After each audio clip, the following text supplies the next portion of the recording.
Abaticola and Ferrari discuss everything. With Matt Abaticola. Son, your ego is writing checks your body can't cash. I'm sorry I ruined your New Year's Eve party. She tastes like cigarettes. And Jason Ferrari. I'm very important. I have many leather-bound books, and my apartment smells of rich mahogany. Hallelujah! Holy shit! Where's the Tylenol? Two complete nincompoops with microphones and access to the World Wide Web. Presented by Mickey Finn's Brewery in Libertyville, Lake County's oldest brew pub. Now, here are your hosts for this shit show, Abaticola and Ferrari. Hello there, podcast friends. Welcome into episode 8 of Abaticola Ferrari Discuss Everything. This episode is called Glossy Knobs. We hope you're off to a great start in your day, or the end of your day, or the middle of your day. Maybe you quit your job just now and decided to start listening to Glossy Knobs. Well, we welcome you. He's Jason Ferrari. I'm Matt Abaticola. Again, this is Abaticola Ferrari Discuss Everything. You can follow on Twitter at AFDE Show. We're on Facebook at facebook.com/AFDE Show, AFDE Show at gmail.com. We are presented to you by Mickey Finn's, Lake County's oldest brew pub, located at 345 North Milwaukee Avenue in beautiful downtown Libertyville. Follow them on Twitter at Mickey Finn's.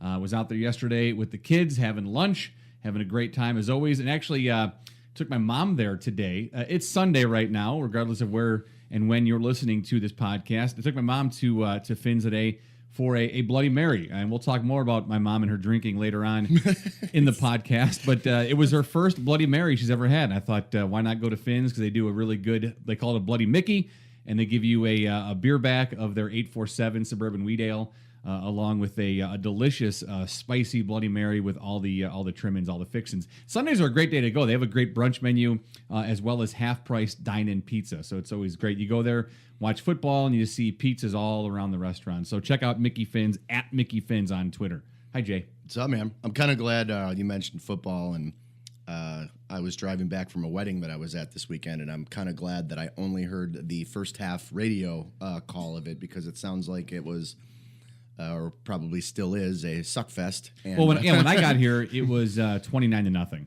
Yeah, and at least 7 people were injured, because while we were sitting there planning in the kitchen, it said Josh Sitton is out. Yeah, Sitton went out with, I'm assuming broken ribs, because they called it a rib issue. He went out. We lost more wide receivers. The Light went out. Kwiatkowski. He went out. Who was replacing Jarrell Freeman went out. Yep. So, it's just... It was bad. Mike Glennon had 2 interceptions, 1 returned, I think 40-some yards, for a pick 6. They had 4 turnovers in the first half alone. Again, they were down 29-0, so the Bears off to an 0-2 start, which, it was pretty brutal. Pretty brutal. I was actually excited to sit down and watch the game. I got to sit down at noon and start to watch it, but it just certainly not worth watching. And it was over like after a strong showing against the Falcons, the Super Bowl player, they held them in check. So, I don't know. For those of you who want us to talk more sports, maybe at some point, but this is kind of depressing. How was that wedding you went to? Oh, man. Was that fun? It was amazing. It was in LaPorte, Indiana, where one of our good family friends' husband's family lives. And we had like the rehearsal dinner kind of the whole thing was on a lake. And the rehearsal dinner was almost in like a tiki bar. Okay. Awesome. Like awesome time. Really, really good food. Got to meet all these. Carl is from the UK. So a lot of his brothers and cousins and stuff were in. Just hysterical. Love booze. So yeah, we got along. And then the wedding was actually at their house, which is a gorgeous house. It's on the side of a lake. Everything was outside. Food was outstanding. It's beautiful. So LaPorte's really cool, actually. It's just like a small lake town. Okay. I don't know what people think of Indiana if they've never been to Indiana, but they have a lot of actually like cool lake areas. Moving away from that, Matt and I always like to look for just stories relevant to kind of what we're doing, see, stories that play well together. And I happened to come across this story about, it's not necessarily the dumb criminal segment, but it is, in fact, a dumb criminal. And it was in LaPorte, Indiana yesterday while we were at this wedding. So This dude went to a gas station and decided to, relieve them of some of their things for free. I believe he bought food, drinks, and smokes, and then left. And then got pulled over. Not pulled over. He ran out of gas on the highway, and the state troopers caught up to him. And so, it's just ridiculous. The guy he stole everything but gas. So he stole from the gas station, gets in his car, and then runs out of gas. Yes. And then he gets busted. So, Perfect. So yeah, that's and then he found his way to your wedding. Apparently, yesterday. He's hanging out. Yeah, he might have been our Uber driver. Who knows? We are actually enjoying a delicious cocktail that we talked about in last week's episode, episode 7, IBS. If you have not downloaded and listened to IBS yet, you should do that. So if you're listening to Glossy Knobs right now, stop, listen to IBS, and then come back to Glossy Knobs. Or just play this one through and then go back. Here's the beverage. It was something I saw in GQ, and it was the beverage for the end of summer, and it's a 1-to-1 ratio of cheap red wine and Coca-Cola, and it was described as the poor man's sangria. So we said last week on the show that we would partake of that during this week's episode 8, Glossy Knobs, and we are enjoying it right now. And I'm going to tell you, I thought going into it would be delicious, and I was spot on. It is a delicious beverage. It really is, and that description is apt. Yeah, the poor man's sangria. Yeah, that's what it is. We filled tall boys with tall boy glasses with ice. And Matt kind of made it like a sangria, but at first you're looking at it and, it's brown and red and it's like, ugh, I don't know. But then once the ice melts and stuff, it tastes exactly like sangria. Yeah, it's really good. We got a cheap bottle of Pinot Noir, the Rex Goliath, for $5.99 at the local Jewels. The one with the 47-pound rooster on it. That's right. And then a 2-liter Coca-Cola and did half and half in the glass over ice. We actually went to the Jewels in our Dago tees. Remember, if you're a member of the Dago Tea Party, whenever you go to Jewels, the Jewels, that's not just Jewel anymore. It's the Jewels. You need to have your Dago tea on. It's hashtag a Dago Tea Party, DAGOTEE party, the alternative to the Republican and Democratic parties here in our country. We started a few weeks ago called the Dago Tea Party. One thing we also love to always talk about, because it's one of the things we always discuss in just our time during the weeks and texting and talking is, hey, what movie you watching? Or I watched this movie last night, or here's a movie you need to check out. Some movie stuff, and we always love talking about movies, and I'm flipping through the guide the other day, and I saw this description for a movie. Well, the title of the movie was called Cat People. And I think I've seen this movie. So I saw the title in the guide, and I had to click on it because I immediately thought of like these old women, like middle-aged single or divorced women that live together with a bunch of cats. That was my immediate thought. It's Stephen King, right? I don't know if it was Stephen King or not, but here was the movie description on the channel guide. Is better than what the IMDb description is. I'm going to read the IMDb description for you first, and then I'm going to give you what the channel guy had. Okay. So here's the movie, Cat movie. And 86% of the people liked this movie, by the way. Wow.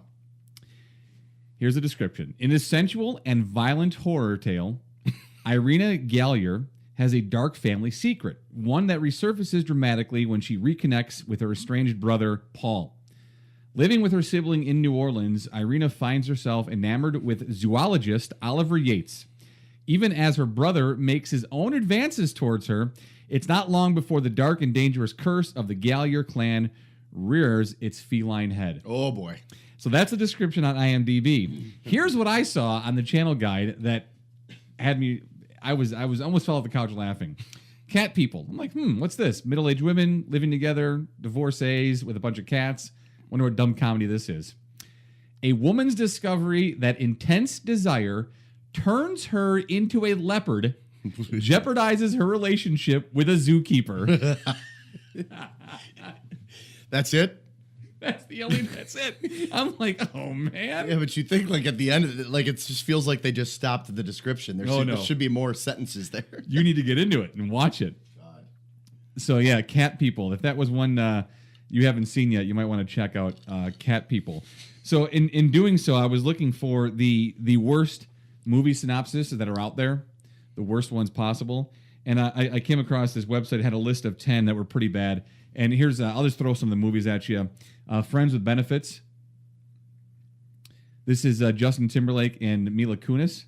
And here's the synopsis. A young man and woman decide to take their friendship to the next level without becoming a couple, but soon discover that adding sex only leads to complications. Another one, Life or Something Like It. Have you heard of that? Seen it. No, I've not. Okay, never saw it. With Angelina? Yep. A reporter interviews a psychic who tells her that she's going to die and her life is meaningless. Want to check that one out. A Guy Thing. Ever heard that? Yeah, seen it.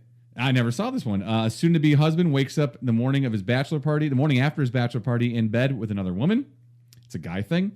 Pearl Harbor. A tale of war and romance mixed in with history. Yeah, that's a real accurate description of that film. Very much so. The story follows two lifelong friends and a beautiful nurse who are caught up in the horror of an infamous Sunday morning in 1941. Wow. Yeah. Wow. Yeah. They make it sound like a damn, like, not a rom-com, but yeah. No, they make it sound like a rom-com. It's just a damn love story around the bombing You of slept Pearl with my Harbor. girl? I love your girl. Oh, there's a bomb going off. I mean, it's definitely a bad rom-com description. Post-grad. Ever hear of it? No. Ryder Mulby graduates from college. She's forced to move back in with her childhood home with her parents while she attempts to find a job, the right guy, and just a hint of where life is headed. Abraham Lincoln, Vampire Hunter. I've never read the description. I've seen the cover. Abraham Lincoln, the 16th president of the United States, discovers vampires are planning to take over the U.S. He makes it his mission to eliminate them. All right. Way to go, Abe.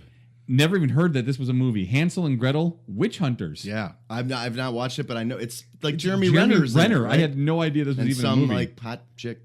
I figured it had to be a hot chick. Yeah. Hansel and Gretel are bounty hunters who track and kill witches all over the world. As the fabled blood moon approaches, the siblings encounter a new form of evil that might hold a secret in their past. Wow. Nick of Time. Is that with Johnny Depp? Johnny Depp. I haven't watched it. I didn't like. I An don't know. unimpressive everyday man is forced into a situation where he is told to kill a politician to save his kidnapped daughter. Is Michael Douglas in that? Let's see who the cast is. If they Who's give the me, bad guy? I'll have to look it up. I took a that's fine. screenshot of the picture. The Saint. Never saw this one either. I have seen it. Val Kilmer. Really bad. International Master Thief. And anything that starts with International Master Thief, it's just not going to be good. Yep. Simon Templar, also known as the Saint. He's asked by a desperate rich man to find his kidnapped daughter. However, in addition to evading the authorities, Simon must face a dangerous adversary from his past, and I'm assuming he falls in love with the kidnapped daughter. And I think it's Elizabeth Shue, and that was when she was like a smoke show. Oh, and she was, okay. Yeah. When she was hot. Well, she probably still is. I don't think she's gotten the clown face thing. All right, we'll have to check her out.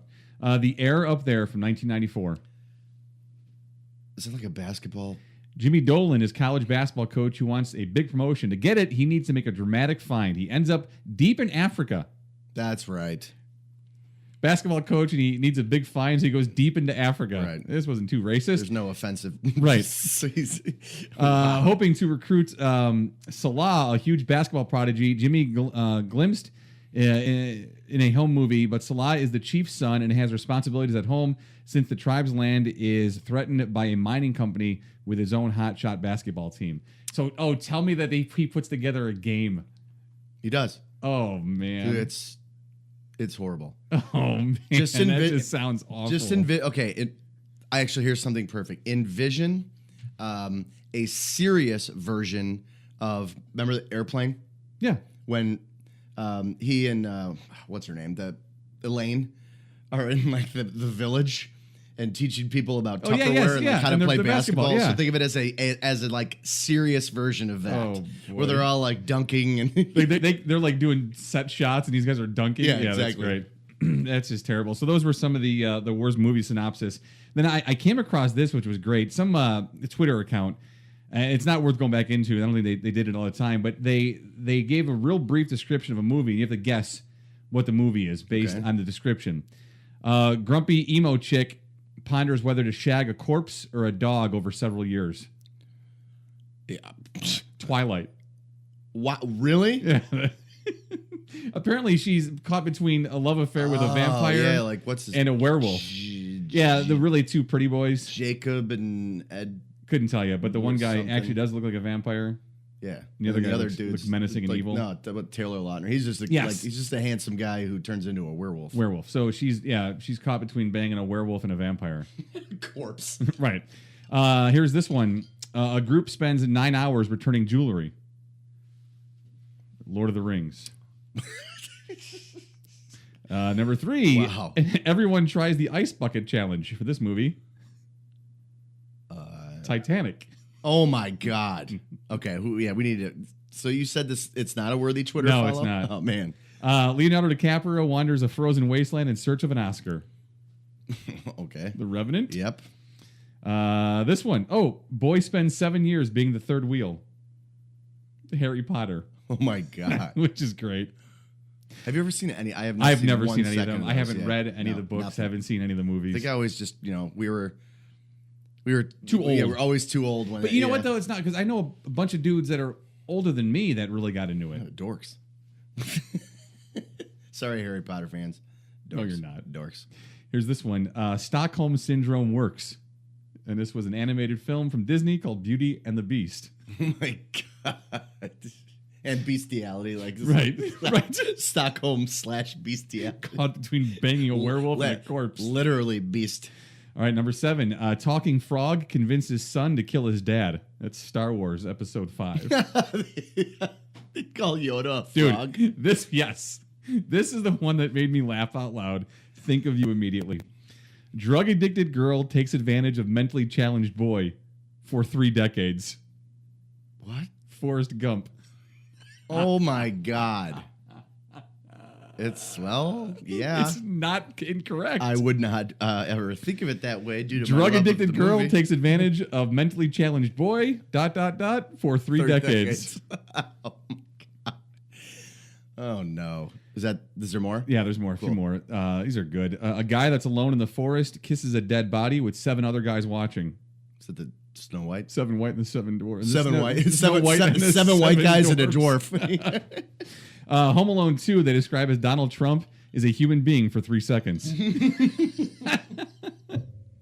I almost joked on my. Yeah, you did. On my Calamoto? Calamacho. Calamacho? Calamasso. All right. Calamasso. Okay. Calamasso. Like macho makes it. That's sound what it is. good. Calamasso. That's what we're drinking. That's Sorry. our drink. That's half Coke and half red wine.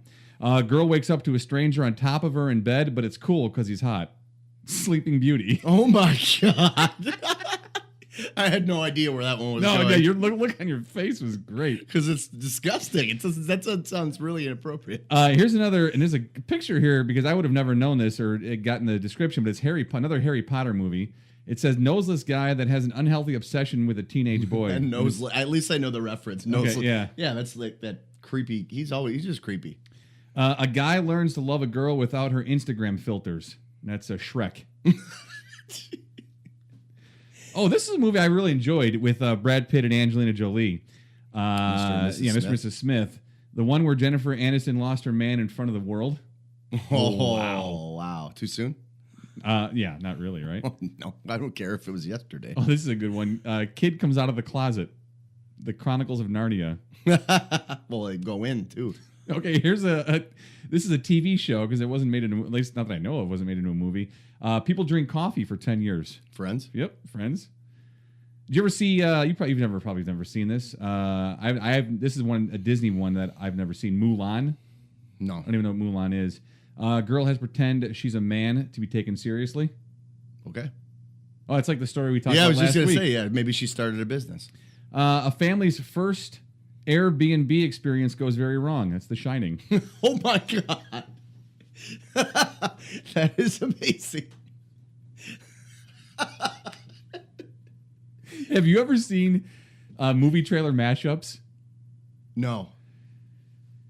Okay, during the break, we're going to have to watch because The Shining movie trailer mashup is the best. So what they do is they take clips from the movie, they make a trailer out of it with different clips. Okay. You use like a positive, energetic, happy voiceover guy with happy music, and it totally reverses the description of the movie to make it something it's entirely not. And there are dozens and dozens online you can just find. We're going to watch The Shining one during our first. Is it kind of like first break? It is fantastic. Every time I start watching The Screaming Goats, I'll watch it for like an hour. For an hour. And a Yeah, half. this is what you'll do. You'll sit there and watch one after another. Here's another one for Beauty and the Beast. A great description. Young girl with mental illness talks to furniture and marries her kidnapper. It's just so good. Oh, here's a movie that sucked balls too. Batman versus Superman was one of the worst movies I've ever seen. And it's a paranoid billionaire afraid of an immigrant. He could be the president. I was gonna say, no kidding. No, but does someone from a different planet, I guess, fall under the immigrant spectrum? Yeah, or is it a different level? Well, I guess if there's a travel ban from that planet, yeah. Not gonna lie, we can't afford any more people from Krypton. Oh man, that was really good stuff. The Forrest Gump one though was absolutely fantastic. Honorary mention is when Matt and I were walking to get our cheap wine and Coca-Cola. That's the description. You've got to read it about this movie. Like that's one of the best, dumbest, and best though that this movie actually exists. Wow. Read the description. It's real. Wow. It's totally real. Movie? Yep. A homicidal car tire. Yes, I said that correct. A homicidal car tire discovering it has destructive psionic power.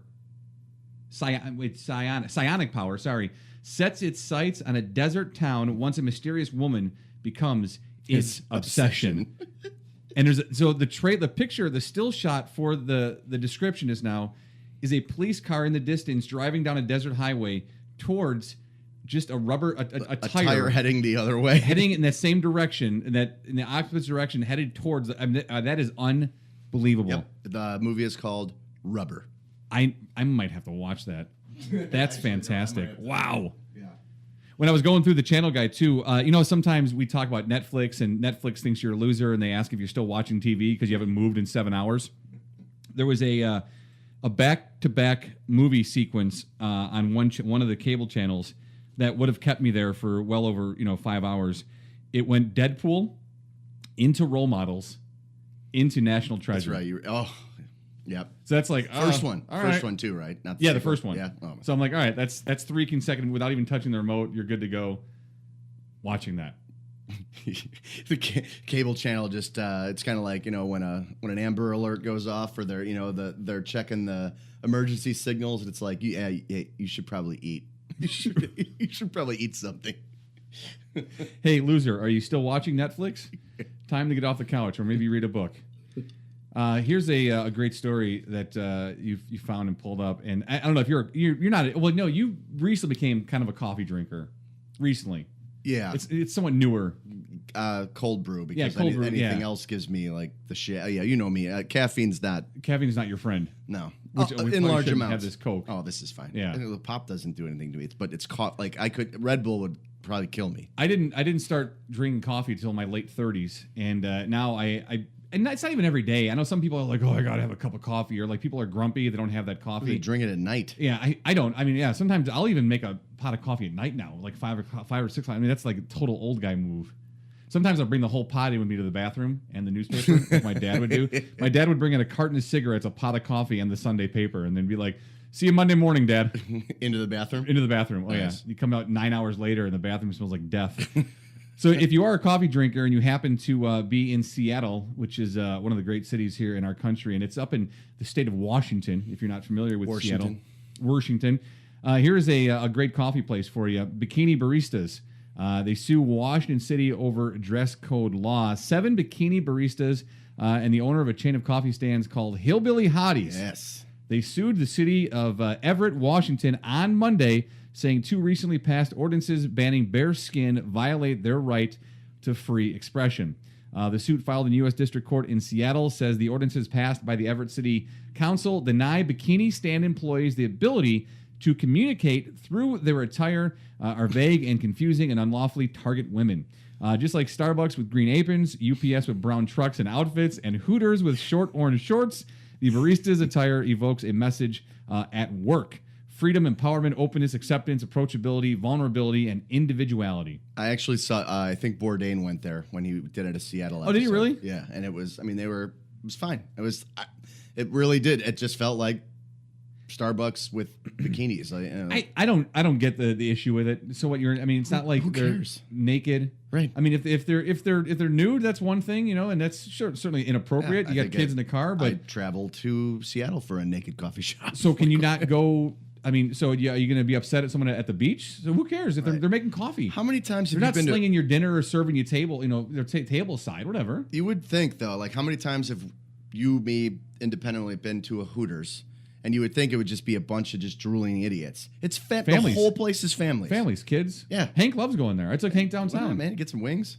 Got some curly fries, yeah. Yeah, and the girls love sticking around the table. Right. Like I understand. Curly fries and a whole cup full of maraschino cherries. The dude was in heaven, man. It was great. And all the waitresses loved him because who doesn't love a cute little kid? Yep. I don't see the issue with it, but I get why people are upset. Then it made me just think of I think we might have talked about this in one of our episodes too. The dudes that go to strip clubs for like the buffet. Oh yeah. Like that's certainly the last place. Like, let's get some eggs and like kegs. Someone walks over, yeah, a like stripper. They've made him an omelet. Right. It's like, here's your skirt steak and eggs. Here's your side of hash browns, and here's your Gross. biscuits and gravy made in house. These are delicious. You might want to slide your tray away move your tray from the pole stage before Cinnamon kicks it over and spills your gravy all over you. That's not gravy.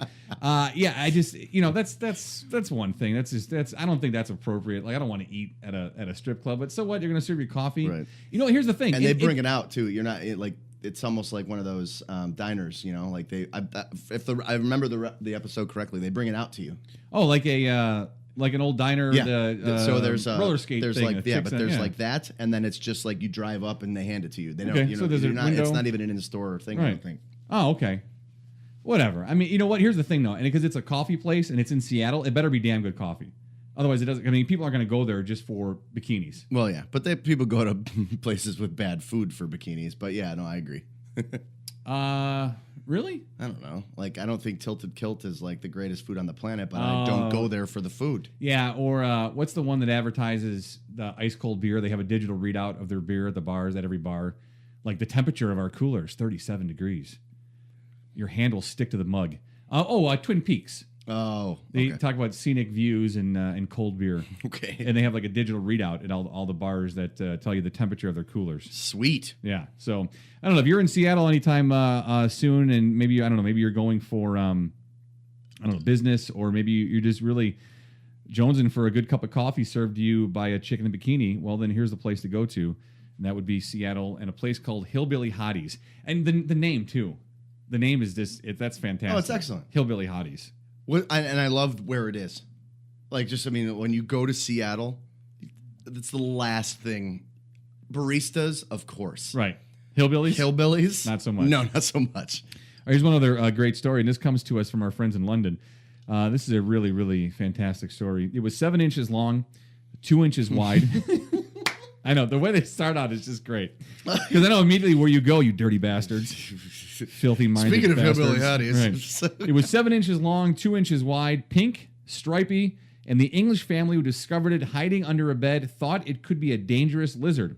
But after the terrified family called an animal welfare charity to apprehend the creature at their home in central England, it was revealed that it was something far less sinister. What was it, Jay? A dirty sock. A dirty sock. I mean, I don't even know how that happens. Like, starting out reading the story and then getting to that punchline that it was a sock. Right. How you think it's a lizard? Just reading the headline, I was like, this is already funny. We need to talk about it. But then, I'm really digging deep and being like, what is there a pink lizard that I'm not aware of? And see, as I read along too, there are other strange things that happen in this story, and I'll read the sentence. You tell me what you find to be odd.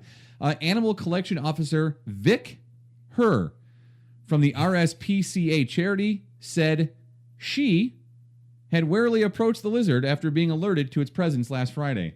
She was named Vic. Hey, Vic. How you doing? Vic over there by the jewels. It was protruding. Hey, come over here and get rid of my lizard. It was protruding. It's 7 inches long and 2 inches wide. It was protruding from the edge of the bed. It wasn't moving at all. Yeah, because it's a sock. As it wasn't very light, I got out my torch, which is a flashlight. Yeah. Are you just picturing with a big torch? After this, national treasure. After this, we're going out for Frankenstein's monster. We're going into a cave. I got my torch to see it better, and that's when I realized it wasn't a lizard at all. So that's what it should have never gotten to that point. I mean, have you ever used the flashlight on your phone to look for something? I mean, whether you're out in public somewhere or somewhere dark. And see, I do it a lot because the dudes will slide their race cars, their Matchbox cars, like under the bed, the stove. They're in the kitchen on the tile floor, and it goes under the stove. And I can't see, you can't see where it is. So you get the flashlight out, and you say, "Oh, there it is." And I got a wire hanger. I have a device I keep it in my kitchen to get crap underneath the oven. Wouldn't you look to see that it's a sock? I mean, how do you get to a point where you call an animal shelter to come rescue you from the sock? And what was it at the end of the article? Like they made a joke about eventually they're going to find the other one.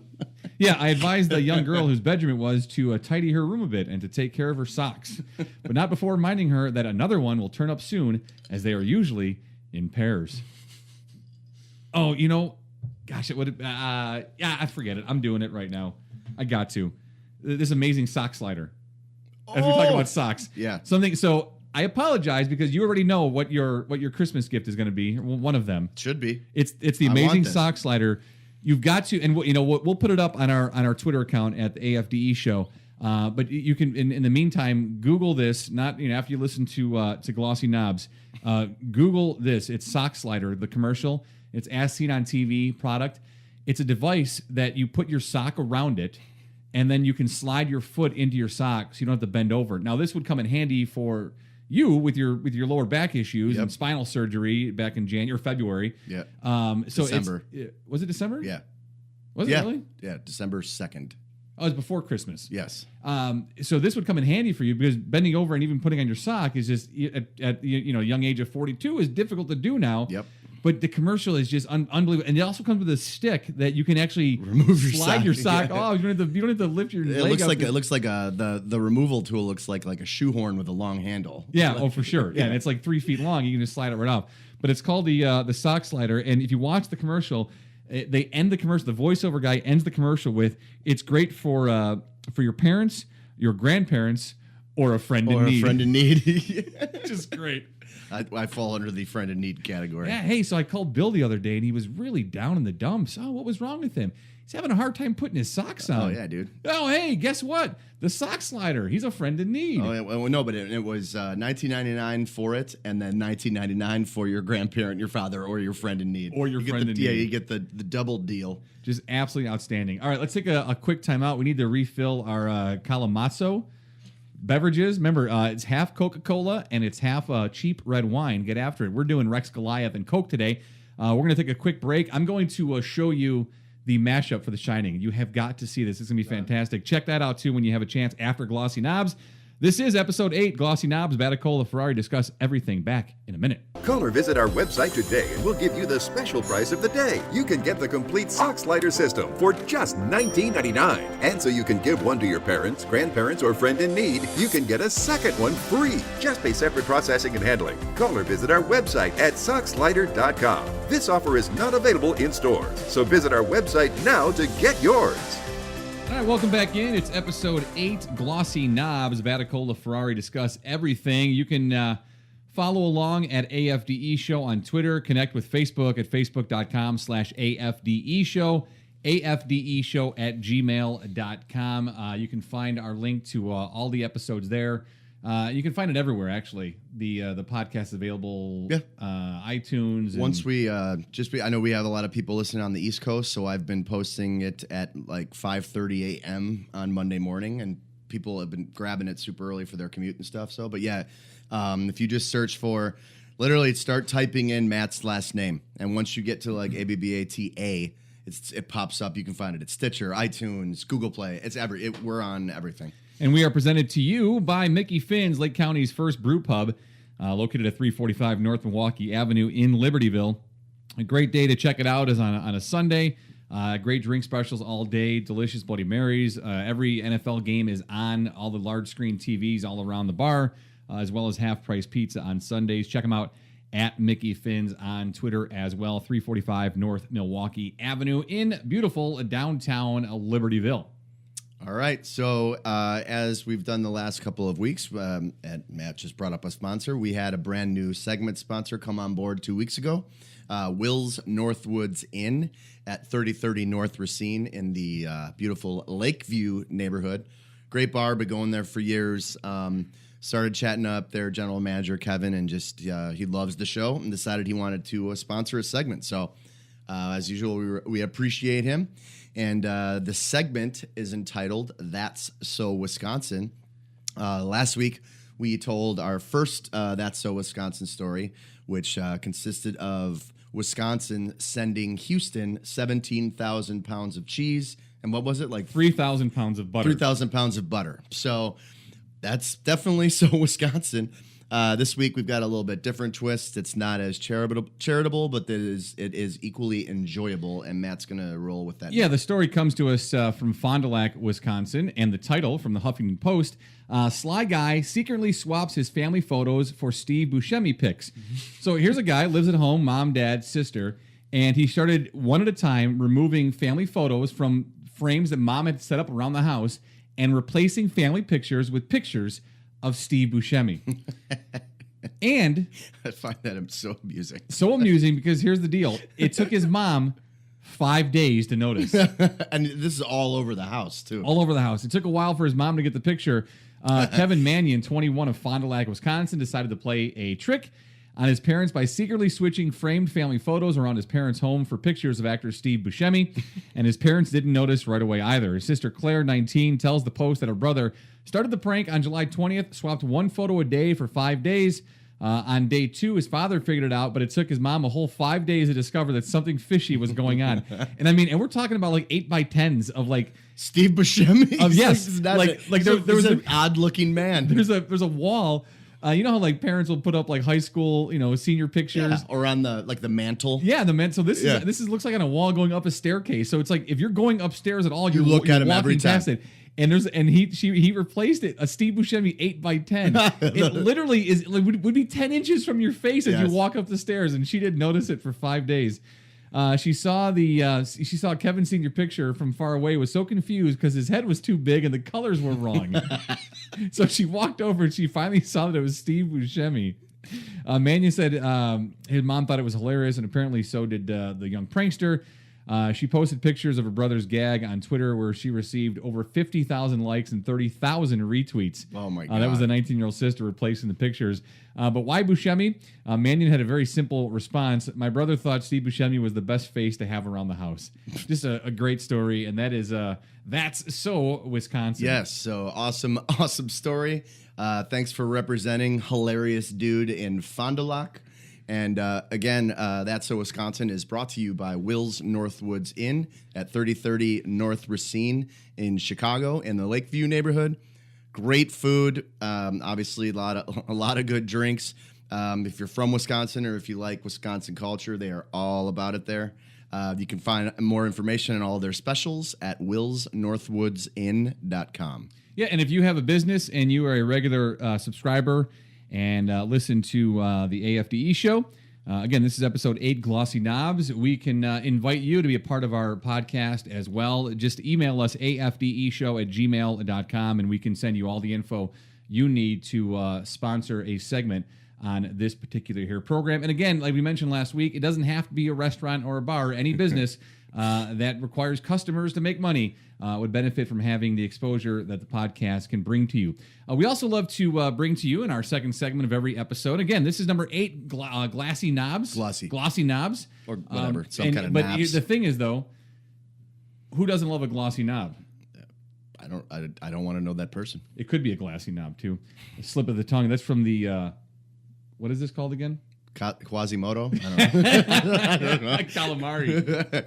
I have no idea what it is. Is there a niner in there? Gotta click some beeps. We also love to bring to you every week stories of dumb criminals.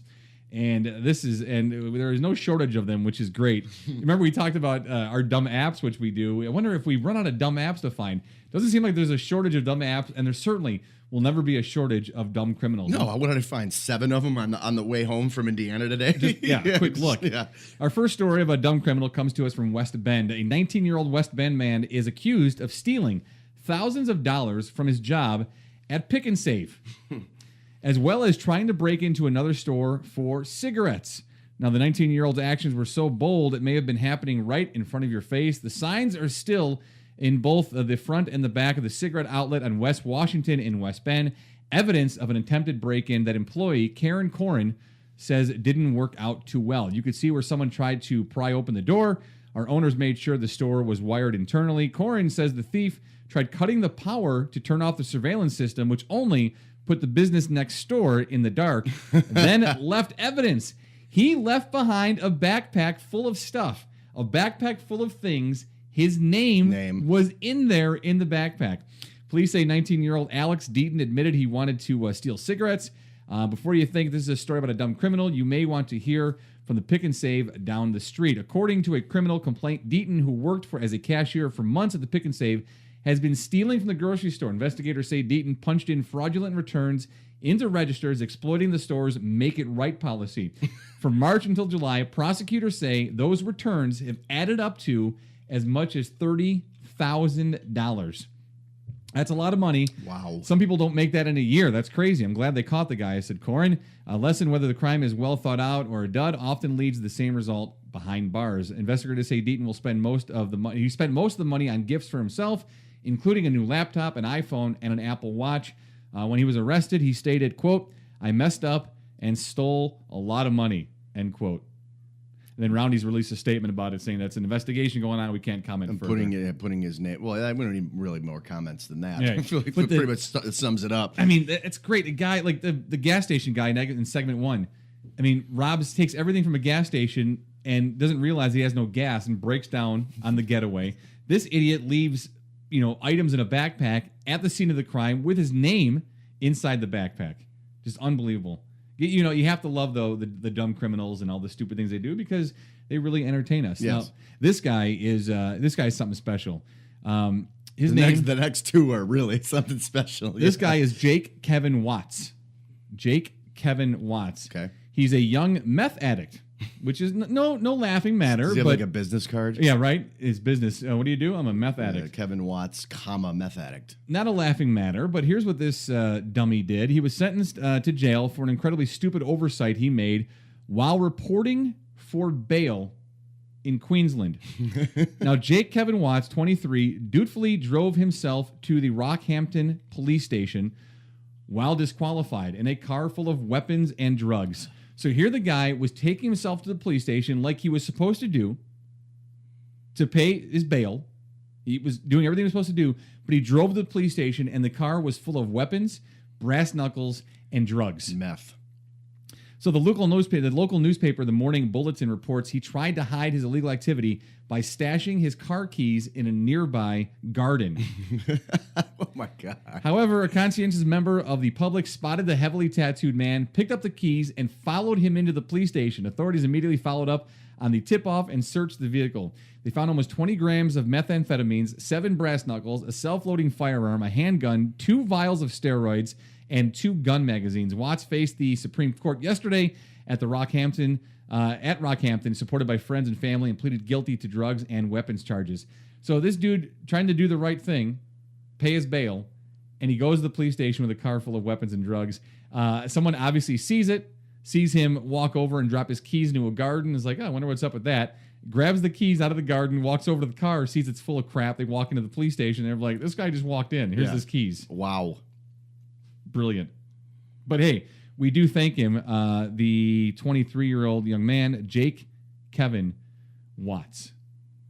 Well done, sir. And then we have one more dumb criminal story for you. And this reminds me that this goes to another level. We had the ESPN anchor who was drunk and walked into the wrong condo. And the Facebook guy. The Facebook guy who posted pictures of his crimes. Right. There's the dude on Instagram who was posting pictures of the watches he stole from the woman he knew after putting out on Facebook he was going to steal it. He announced that he was going to do it, and then he celebrated it. Yeah, I'm going to go in and steal these watches from this woman. So here's our last story, and this one is it's disturbing and very funny all at the same time. Let me just pull it up here real quick. Oh, that's the old gas station one we did from the first segment where you guys were a party to. Well, I guess we were in the general area. No, you were there. We were just hanging out at the gas station. All right, here we go. Okay. So this is a story of a man who was arrested by police after a break-in. So the title of the headline, Not So Happy Ending. Body cam footage shows police arresting burglar caught performing sex act on the sofa. Police officers found more than they bargained for when they were called to reports of a break-in, only to discover the burglar performing a sex act, I will say, on himself while sitting on the sofa. Body cam footage shows officers spot the somewhat distracted criminal through a window. Somewhat distracted. As he made himself comfortable in the house. Officers were forced to kick down the front door. of the property in Columbus, Ohio, after being called to reports of a burglary on September 14th. So they walk into the house, they gain entry, they pull the surprised topless man to the ground, cuffing his hands behind his back. Other officers spoke to what appears to be a distressed woman in a back room. So they reported that Calvin Bishop Lynn, 22, of Lexington, Kentucky, was charged with burglary and public indecency by engaging in a sex act. So the dude, I would love to know what the background was for this guy, that he had to break into this house, get on the couch, take his shirt off, and just start taking care of business on himself in this woman's house. The balls in these people. I mean, obviously there's no common sense. But this guy's like, I am so excited about breaking into his house. I need to rub one out on their couch. Well, I'm trying, as you share the story with me, I'm thinking, I'm like, all right, what would possess this guy to like? So I'm wondering, but he's from Kentucky. I don't know if he just happens to be in the area, or if he was just decided to go all the way up to this town in Ohio to commit this robbery, this burglary, this break-in. I don't know if he knew the chick and just thought she was super hot and wanted to break into her house and do his thing while she wasn't there and didn't know she was there. I have no idea. I don't even if he had an explanation, I still would. But it's just and the dude. Not only does he break into the house to do his thing, he makes himself comfortable. I mean, he's on the couch. There is really no more comfortable than that. Takes his shirt off. It's the couch. He takes his shirt off.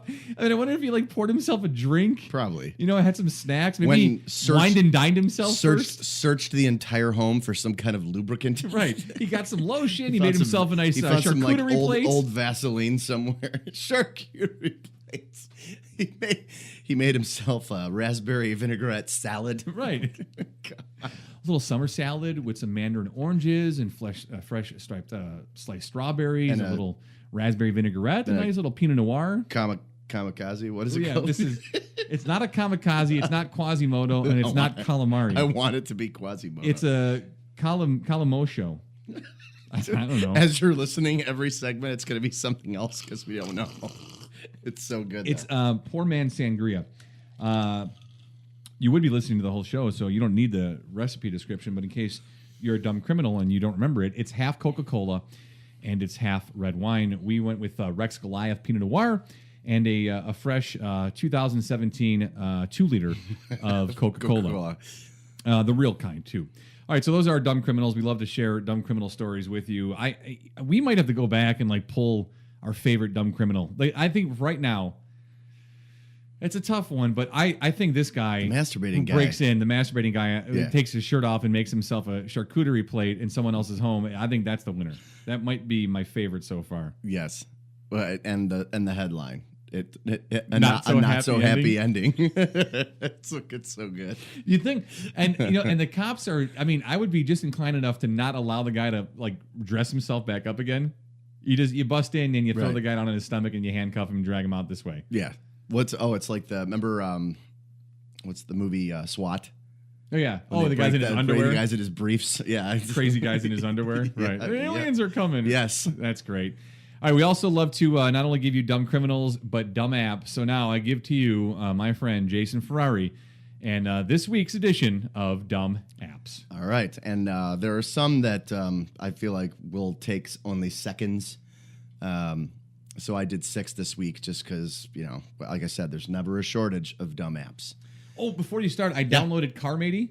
Oh, really? Carmatey. Yeah, because I wanted to see how it worked. And that's the one where if you lose your vehicle, it helps you find your vehicle, but it talks to you in a pirate voice. And it's really a pretty clever app, whoever these guys are that put this together. And when you go to a place, you pin your location through the app so you know where your phone is, or where you know where your car is. And then when you go and you leave and you come back and you want to find your car, it sends you through Google Maps. Okay. Then to find your car. But I was at home. I just downloaded it, wanted to take a look through to see how it is. So I didn't lose my car, so I didn't get to hear any of the talking. So I really need to. I want to do it and then deliberately lose my car so I can hear Carmatey talk to me. Okay. Yeah. Waze. I tell people to use Waze. Yeah. Whenever I do a trip and then get back in the car and hit it, it says you are parked here. So I guess you can similar premise, but I want the pirate voice. Yeah, I got to do that. Yeah, I'm gonna lose my car later today. I'm gonna start. As I look through these things, you don't just search dumb apps. I just search strange apps. apps that do they really serve a purpose, or pay apps like where you have to pay like $5. And it's like, why would you do this? Right.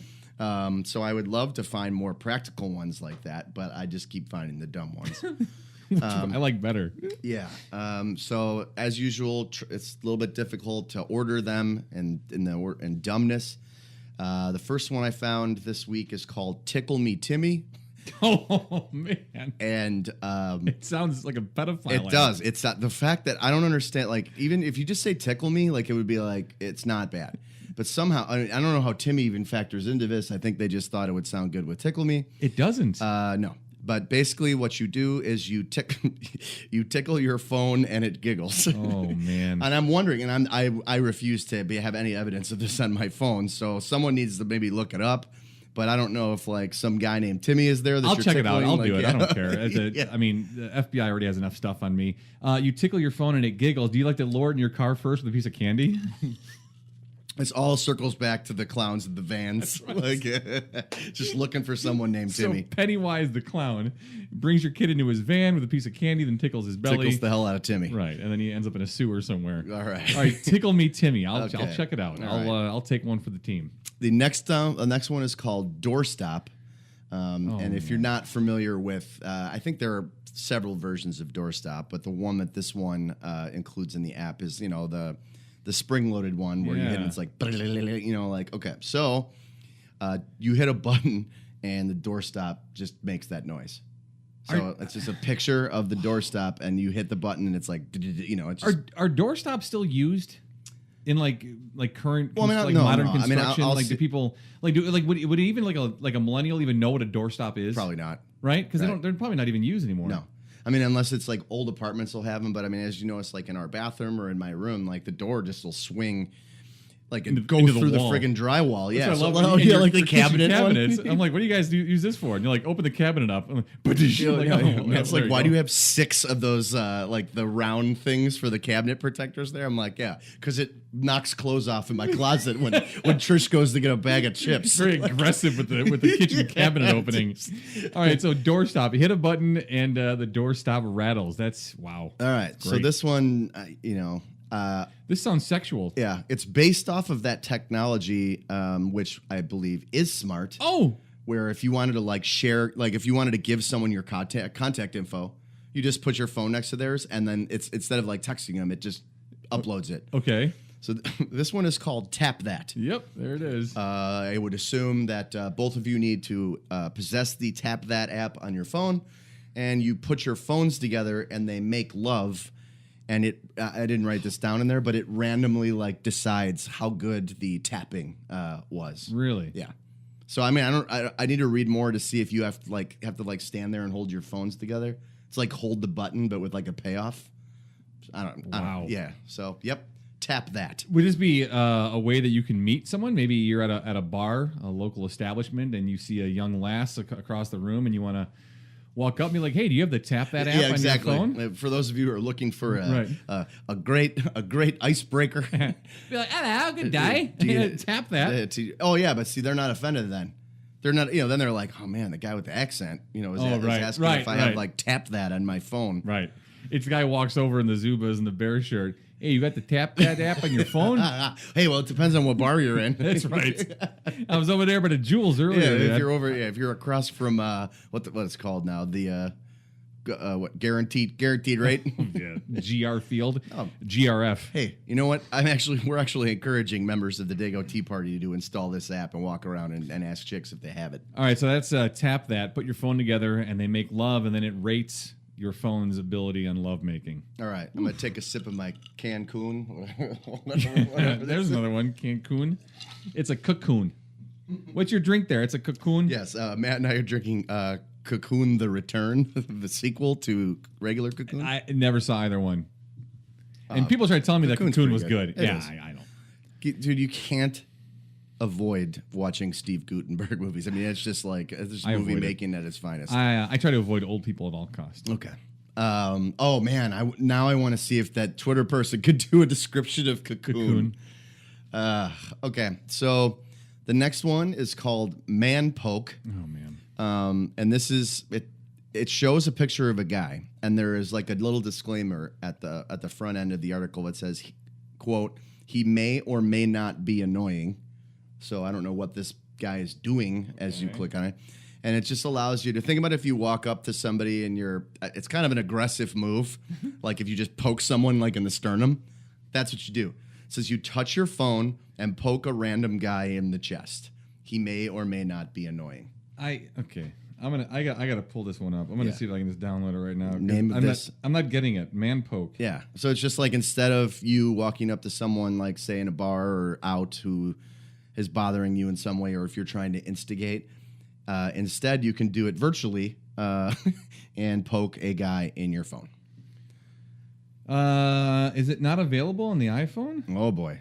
It might. I wonder. Yeah, it probably got like banned, or it's so dumb that it stopped being available. Yeah, it's not, because I do a search for man poke.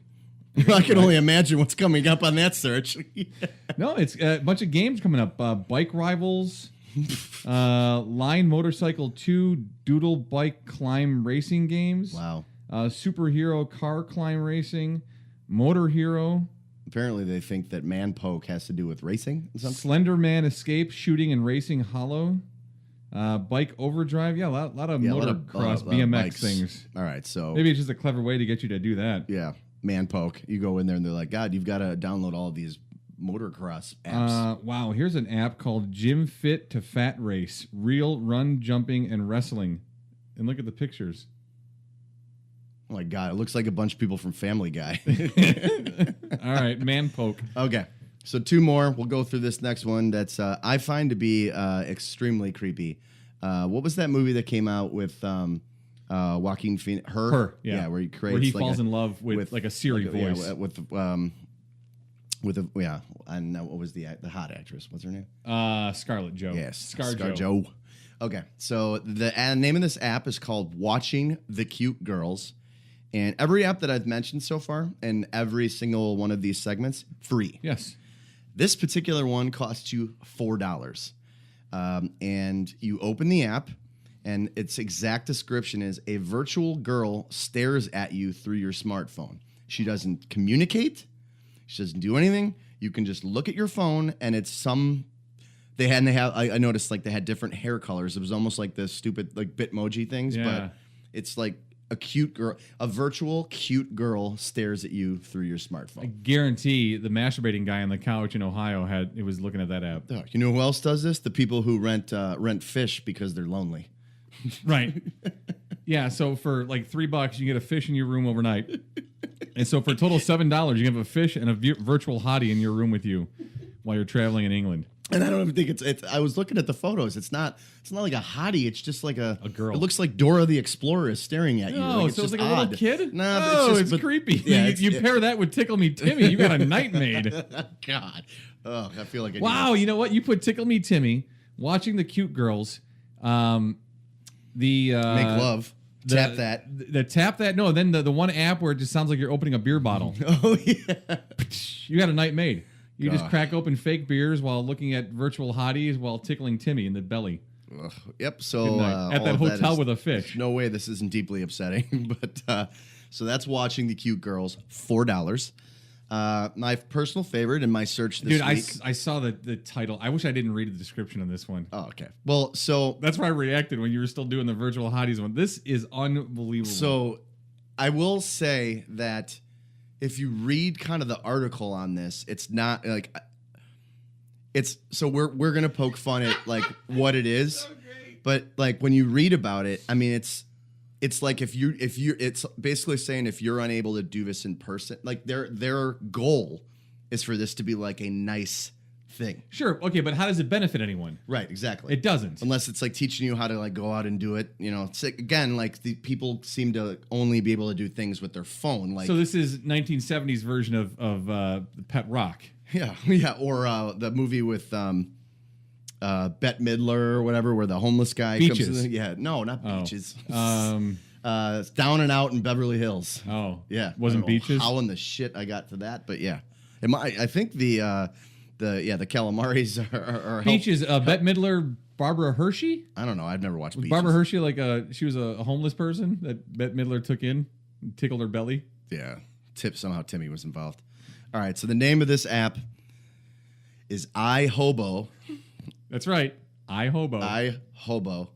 And there is an actual time frame of this too. So it's you log into this and it says care for a virtual hobo, but it's not for a day.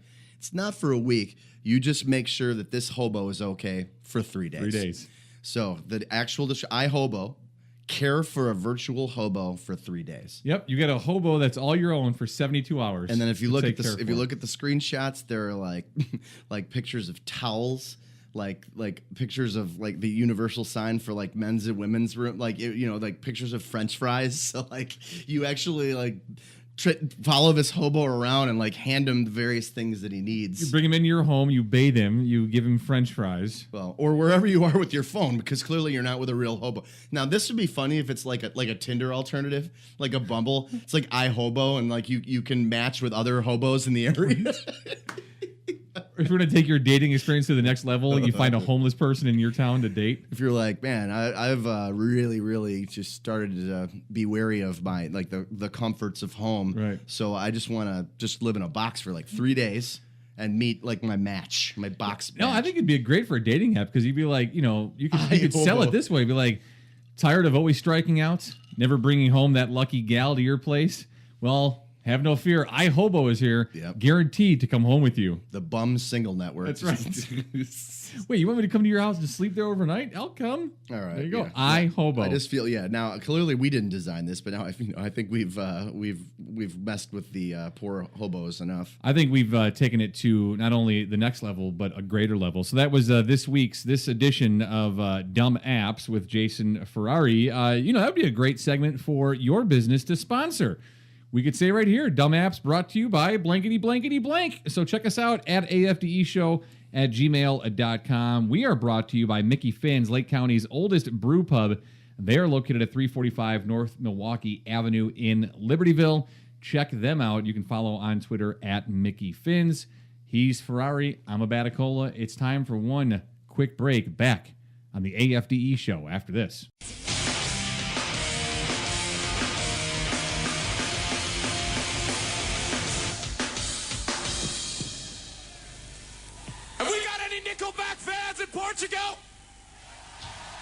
Are you sure?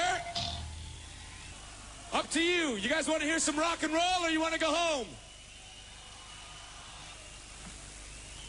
See ya. All right, welcome back in. It's Baticola Ferrari Discuss Everything, Episode 8, Glossy Knobs. And the previous segment, before we get into segment 3 here, we were talking about your Dumb Apps segment and iHobo. And so I went to download iHobo, and dude, here are some of the apps available to you. Hobo Simulator, okay? And I'm going to read some of these descriptions to you. You can simulate the life of the hobo, get drunk and achieve the maximum popularity, search for coins on the street, wash cars, fight other hobos, rob strangers, and banks. That's a description for Hobo Simulator. There's hobo fighting. Now, I am going to read this the way it's written, okay? I'm not doing this on purpose. I'm reading it the way it's written. You were taking nap in the garbage, but a badass city guard woke you up and told you to disappear. Suddenly, the power of shame got you. City guards, police force, and military could not stop you from destroy everything. The planet. Blah, blah. Heard your story. They captured you and brought you back to their planet. But all they got was cataclysm. Less talk. Do you want to be a real badass bastard? P.S. Be prepared for the trip of hardcore. If not, please don't blame me. That is hobo fighting. What the shit? Yeah, and here's one last one. This is great. This is called My Pocket Hobo. Call him what you want. Hobo, bum, tramp, homeless. Now you have the chance to get your own pocket hobo. Don't think that Tramp. Right. Come on. What is it, Charlie Chaplin? Don't think that you will be a story of success. Just don't let your hobo die. All you have to do is occasionally visit him to fulfill his basic needs. Mechanics of the game are similar to the classic game Tamagotchi, where players raise their pet. Is that what we're drinking? Yeah, that is exactly what this is called. So you could download Hobo Simulator, Hobo Fighting, the Pocket Hobo, or this is a great one here, buddy. Oh my God. Last one is Ugly Hobo Face Maker, Tramp's Photo Booth. Make fun of your friends or family members by making them look like a tramp. That means, yeah. Yeah. Anyway, so there's lots of hobo apps out there. Oh, man. I'm not going to lie. Yeah, I know we've talked about it before. This is segment 3, but these, Kazakhstans, whatever the hell we're drinking, Yes. like, these things are delicious. They are delicious. Kazakhstan. All right, so I took my mom out today. I mentioned earlier to Mickey Finn's, who, of course, is the presenting sponsor for the AFDE show. They are Lake County's original brew pub, located at 345 North Milwaukee Avenue. Yesterday, I was there for lunch with the dudes and Abigail, and I had the honey garlic chicken lettuce wraps. You would think, a bar place wouldn't have that kind of food, but it's delicious. It's the lettuce. So it comes with tortilla. with lettuce on the side there, and you make your own. There's like cabbage and radish and honey garlic sauce, and there was carrots. It was delicious. So we were there, and so today, Mom and I went out for breakfast, and after breakfast, it was brunch, I should say. It was about 11:45, and I said, "Hey, I'm going to run over to Finn's and have a Bloody Mary. You want to come, or you got stuff to do?" And she was like, "Oh no, I'll go." She goes, "I've never had a Bloody Mary before." I said, "All right." So get to break Mom into her first Bloody Mary, and so Mom told me a couple of these stories, which I had never heard before. First time my mom ever had alcohol, the very first time. So do we know when this was? Yes, because my oldest brother, my two oldest brothers were real little. They were toddlers. So this is going to be around 1970, 1971. I'm going to guess right in that area. My mom goes, my mom and dad and my two oldest brothers, they go out to a family restaurant. And by family restaurant, I mean that it was a restaurant that my family owned and operated and ran, and other family members worked there. Okay. My cousin Bill was the bartender. So he asks my mom if she wanted to try a Mai Tai. And she had never had alcohol before. She tells me this, never had alcohol. This is her first time. It's a solid choice for your first drink. So he makes her up a Mai Tai. It's evil and it tastes good. And he is, my cousin Bill, an excellent bartender, makes her a delicious Mai Tai. She drinks it, and she was like, "Oh my God, this is so good. I can't even taste any alcohol." He's like, "Auntie Joyce, you want another Mai Tai?" "Yeah, I'll have another one." Oh boy. Has a second one. "Auntie Joyce, you want another Mai Tai?" "Oh yeah, I'll have another Mai Tai." Oh man. So first time drinking, 3 Mai Tais. I'm like, "How did it end up for you?" She goes, "Well, I ended up outside and I fell asleep in the grass." Like, you passed out in the lawn. Yep, passed out right in the lawn. She goes, "I woke up the next day and I was at home."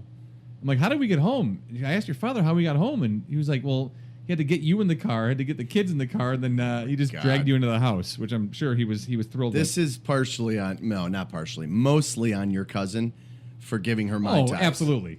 Absolutely. You know how dangerous those are. Right, because it tastes like juice. You're just fruit punch. Right. But it punches you in the face. Right, and you wake up in the lawn. Yeah. With your 2 toddlers, looking at you. And then here's another fantastic story. And my mom, by the way, she's not a drinker at all. I mean, this is these might be 3 stories of her alcohol consumption in her life. Ever. So one day, the way she was telling it, I'm just assuming she had a pretty rough day or a bad day, and she was like, "Do you know those drinks? They're in pouches and bags, and you can either pour them over ice or you can put them into a blender. They're like an adult Capri Sun, right? That's basically what it is." And I'm like, "Yeah, but it's not like a single serving size. Right. It's like it's a party size. Yeah. So I'm like, "Yeah, I've seen this before." She goes, "I wanted a margarita one so bad. I just had a day." And I was, what I did? I'm like, what did you do? And she goes, "I wanted it so bad. I actually opened it, was drinking it on the way home." I about spit Bloody Mary across the table into the table next to me. I'm like, "Are you kidding me?" And she's like, "What?" And I'm like, "It's very aggressive." I'm like, you pop open a party bag and you pull over, and you just got you got a straw poked in it, right? Or it's like the box wine where you've got the spout in your pouring mouth, it in your face. Mom, that's not an individual serving size. I know, but I wanted to try it anyway. So those are my mom's drinking stories. I had a bit of a day, and I wanted it so bad. Right. So I couldn't wait till I got home. I was drinking it. On the way home. So if you have a parent that, particularly, usually in those cases, it's a mom who doesn't really drink much. You always have some great stories about moms and drinking. Fortunately for my mom, she did not wake up in the morgue after her Mai Tai experience. Yeah. But this guy did wake up in the morgue. And so here's the story for you, and the headline is this: man, and in quote, dies after downing vodka with pals, then wakes up in morgue and returns to party. After returning to the party, the man saw his friends were still drinking, but this time in tribute to his memory. A man who, quote, died, end quote, after downing shots of vodka with his friends was taken to the morgue before waking up in a freezer, reports claim. Oh, my God. He had his miraculous awakening after partying too hard with pals, who then called an ambulance to the property in Russia's Far East district. When medics arrived, they declared the man dead and took him to the morgue. Oh, my God. Speaking to the local paper, police spokesman Alexei Stoyev said that night the local morgue was filled to its capacity. The bodies were not only on the shelves, but also on the floor of the freezer. Wait, where is this? What town had this, like a packed house? Let's see if I get the Russian name of the town. It's okay, it's right. It's Russian, so it doesn't matter. But my God, I mean, a lot of death that day. Apparently, it's Khasanky. That's what we're drinking, right? Yes, that's the name of the drink. Right. Russia's Far East. So the police spokesman said the night the local morgue was very filled. Bodies were not only on the shelves, but also on the floor of the freezer room where our dead hero was allocated. He woke up in the freezer before stumbling his way out towards shocked staff. You think? Yeah, no kidding. He added, at some point, the man woke up, failing to understand where he was. It was very dark and cold. In addition, his brain was foggy due to the influence of alcohol. In the darkness, he felt someone's completely cold limbs and in fear rushed to the door. Police in the remote area, which is populated by 35,000, over 4,100 square kilometers, questioned the man before letting him go. He then returned to the party, seeing his pals were still drinking, but this time in his memory. However, after letting the shocked friends know what happened, their commemoration drinks were transformed into a birthday party. So, dude, I mean, it's an amazing story. It's a great story. But it's terrifying. Wouldn't you be kind of pissed if you go back and your buddies are just still hanging out? Yeah. I don't give a crap that they're like there's drinking to your memory. No, like the party didn't break up. Like they weren't that upset or bothered. Right. Yeah. Well, and I mean, yeah. Well, I mean, it's not like the guy was alive and they went to the hospital, you know. But seriously, yes. Like I mean, if you're at a party and I drop down and they think I'm dead, are you staying at the party and continue? Like Jesus, you're like, I'm gonna go. I'm trying to find your family members, right? Like that, or you're dealing with the fact that you just saw your friend die. Just died of alcohol poisoning. And these assholes stayed. They were drinking more. Oh, let's drink to his memory. Did it say? I can't remember. Like I know he came back and they were joking around. Did he start drinking again? Yeah. So he's wait. Okay. So what's the standard one's puke and rally? Yeah. So what is this like? Die and rally? Yeah. Jesus. Die, rise again, and rally. Right. Wake up in a morgue because your limbs are cold. Unbelievable. It is unbelievable. That's an incredible story. You know what's unbelievable is this next story. My God. Talk about two poor bastards in a row.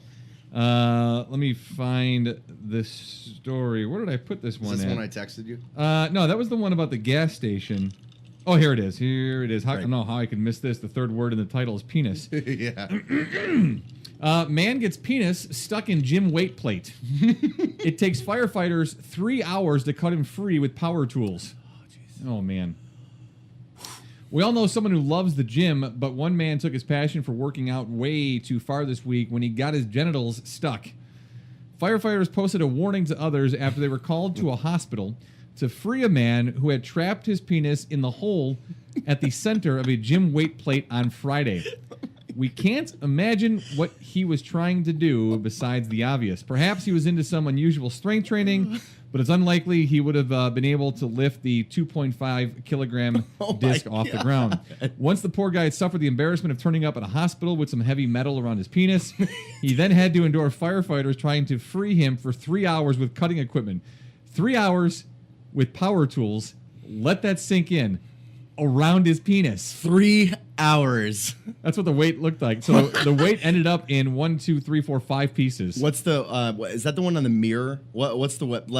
Listeners, Matt, we're gonna give you the the mirror. website. Okay, the mirror, yeah. That's where I find a lot of really great stuff. It's like it's a UK site. Yep. Which is not surprising. After hanging out with all these UK guys this past weekend, they find great stories. The crew in Worms, Germany, posted a picture of the broken weight on their Facebook page, issuing a warning to men not to try to copy the idiotic move. They wrote, quote, a message of somewhat different kind was received on Friday morning. at a control center. One person had a very sensitive part of the body trapped in the hole of a 2.5 kilogram dumbbell disc. With the help of a cutting grinder, a vibrating saw. I wonder if he had a happy ending. No, dumbbell disc. And a hydraulic rescue device. The dumbbell weight could be removed after 3 hours. Imagine having that much sharp metal so close to your nether regions. One thing's for sure, he definitely won't be trying that again. It's not known whether the man's penis was seriously affected by the incident, but hopefully he will make a full recovery. The firefighters finished their Facebook post with, "Please do not imitate such actions. We'd like to reiterate the point. Please don't stick your genitals in gym weight plates." All right. Well, I've never had to been, I think no one's had to tell me about that. No, and I think that's advice to live by. That's, you should take that to heart. Just every day. Gotta wake up without trying to get your genitals in the weight plates. Again, so you got a guy who's masturbating on someone's couch. He breaks in their house. Someone's touching Timmy. This guy Tickling. sticks his wiener in the hole of a weight plate.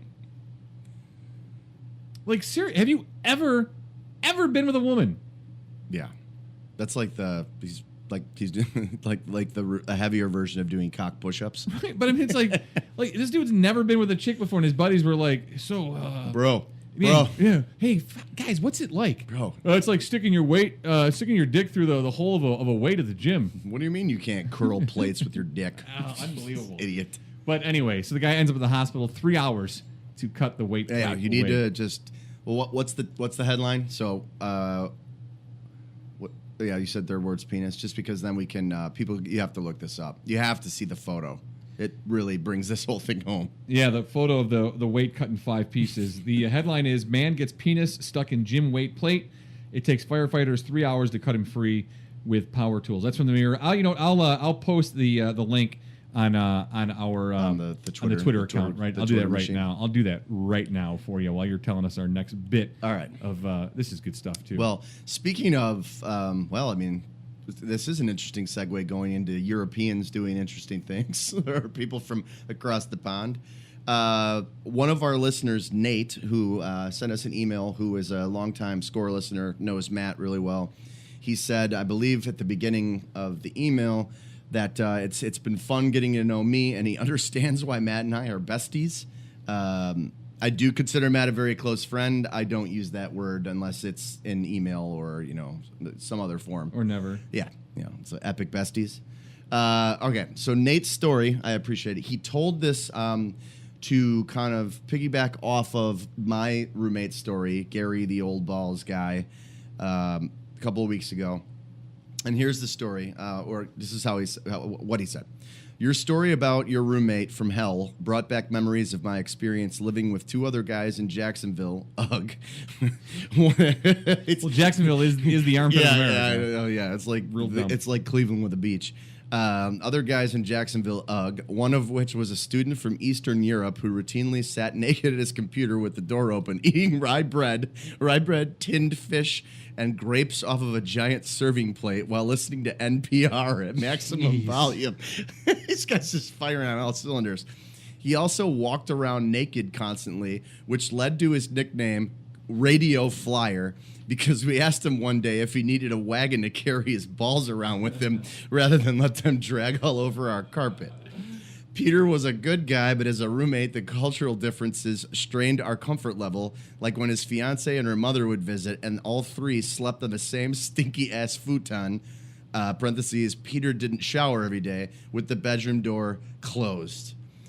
Well, Nate, yes, that is definitely a hilariously bad roommate story. Rye bread, tinned fish, grapes off a giant serving plate while listening to NPR at maximum volume. Wow. Great story. Thanks for sharing that. Remember, you can share any of your thoughts, comments, stories, anything we discuss. You want to contribute, you can email us at afdeshow@gmail.com. Have you been to a currency exchange recently? Recently, no. I used to go all the time. They are that's a special place. It's similar to what you've described when your public library experiences. All walks of life. I had to go and get a money order when I got a ticket that I couldn't pay, obviously with cash or personal check. Right, and then you get dinged for trying to do it with debit or credit, right? So you do a money order, and this was not a kind of ticket that was available to pay online. Oh, okay. So you had to send in a money order or a cashier's check. So I go to the currency exchange to get a money order, and they charged $9 to use a credit card. There was a $9 processing fee on the credit card. So I had no choice because I had to send this ticket in. So I asked, I'm like, why such a high fee? I mean, you guys have issues? She said, well, because we get charged for every transaction. I'm like, well, I think maybe I'm wrong, but I think most businesses or every business gets charged for a credit card transaction. Right. But not everyone. I mean, like retail shops don't charge $9 to use a credit card. Right. But have you noticed? I mean, you've been there before. Have you noticed like they have the currency amount on the wall? Yeah. For cash and what they take. Like, I mean, if you cash a big check, yeah. So that was that's what they're all about, man. Well, no. Here's the next thing though, and so I get that. I mean, you bring a check in, and they're taking your work check from you, and they'll charge you a fee to get that. That's fine. I get that. So I have a laundry machine or a washer and dryer in my building. I like laundry machine. I have to use a quarters, right? It's made by Google. I have to use quarters for it. So while I was there, I'm like, oh, can I get some quarters as well? And she's like, yeah, well, how many do you want? I go, well, just give me a roll of, $10. So I give her $10, and she goes, that'll be a quarter. I'm like, I'm sorry, what? We just pull one out of the roll. She's like, that's gonna be a quarter. I'm like, why is it a quarter? She goes, well, there's a fee. I go, there's a fee for actually doing what the name of your business is. Exchanging currency, yes. Your business, your main function is to exchange currency. And charge me. They need to change the title. You're charging me a quarter to give me a roll of quarters when I give you a $10 bill. Yeah, it's a quarter. And then somehow they figure out how to give you some sugar tax. Well, then she goes, it's a good thing you came in now. I'm like, why is it a good thing I came in now? She goes, because it's going up. I'm like, the quarter fee is going up to what? She goes, $1.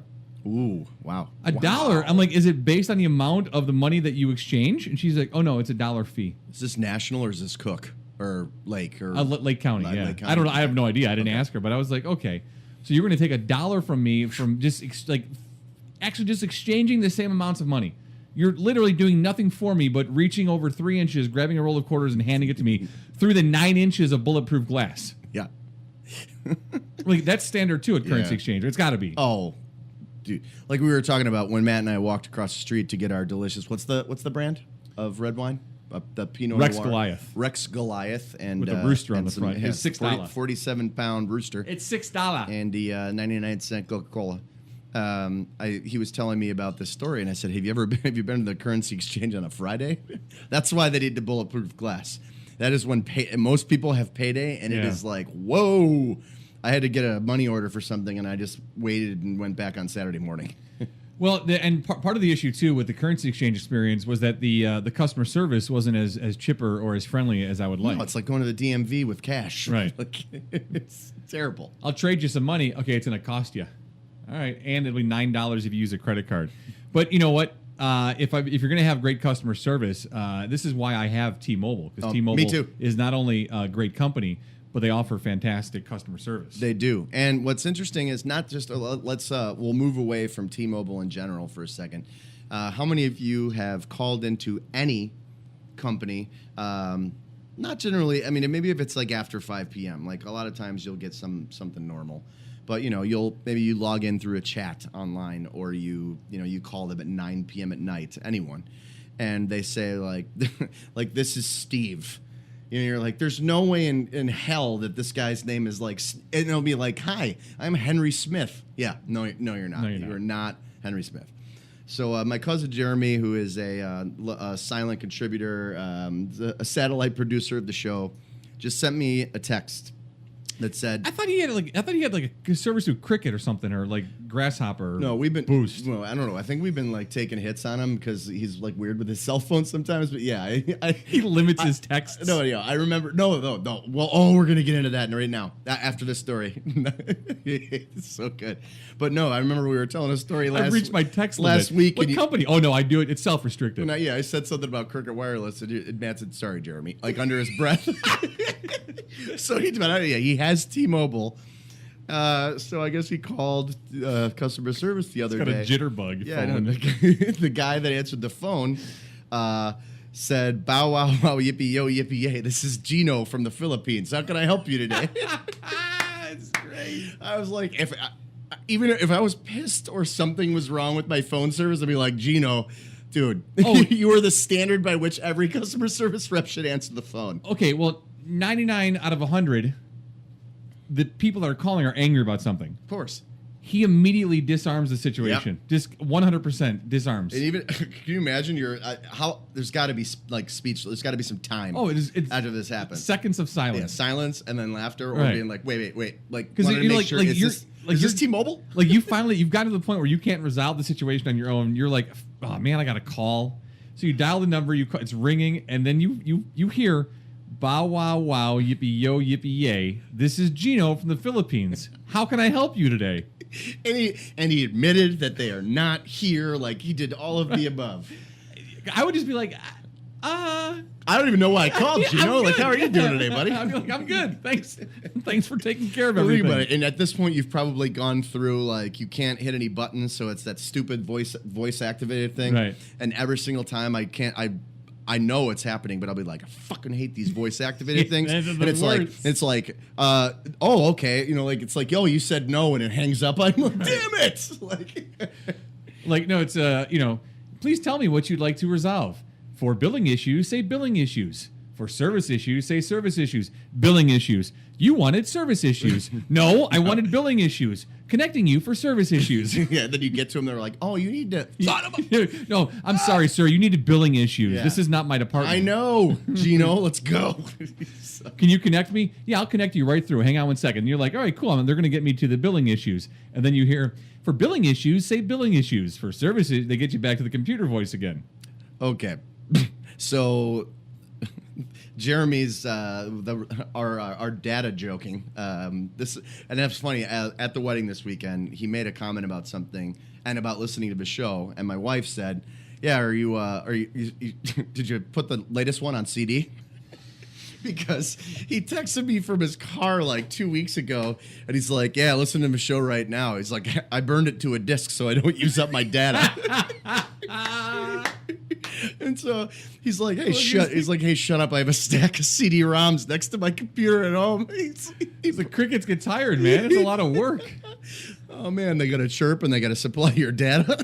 So, yeah, yes, Jeremy. Hey, we appreciate it, but if anyone wants to eliminate data usage, record our show to a CDR. That's absolutely outstanding. Yep. So thank you, Jeremy and Cricket Wireless, for helping out the show. And Gino from T-Mobile, we love you. We love you, man. Because bow, wow, wow, yippee, yo, yippee, yay. This is Gino from the Philippines. How can I help you today? I think everyone should answer their phone that way, regardless of their name, regardless of their business.